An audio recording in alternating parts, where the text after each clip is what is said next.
Snowden has just received a prize, a whistleblower award that was presented to him this week by a group of former U.S. intelligence officials. And joining me now from Moscow are two of the men who met with Snowden, former NSA official and whistleblower Thomas Drake and former CIA analyst Ray McGovern. Thank you to both of you and for staying up so late. We appreciate it. You met with Snowden for about 6 hours. That's something a lot of people, especially members of the U.S. intelligence community, they would really like the opportunity to do.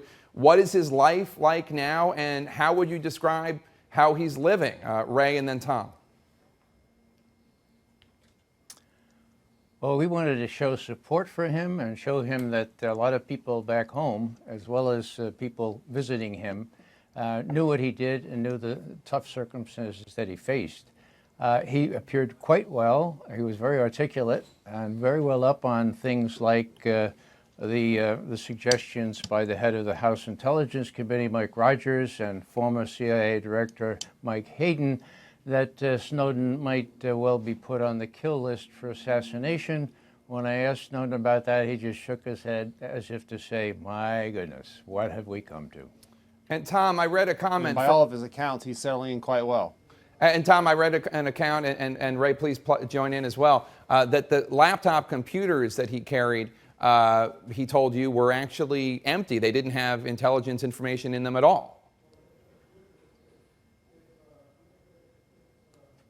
You don't need to carry laptop computers to carry out information. Laptop computers just are the place in which you look at things. I believe that's largely a myth.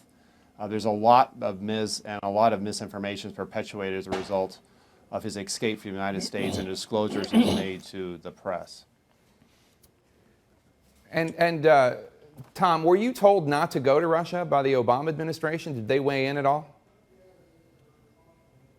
I mean, that's another myth. No way, shape, and form. There was no communication at all, nothing to prevent me. There was no other requests for interviews or why are you going?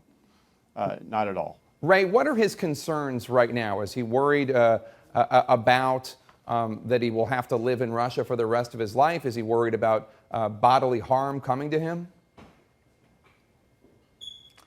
What we saw was a man at peace with his decisions, a man who's proud of doing what he did, a man with no regrets.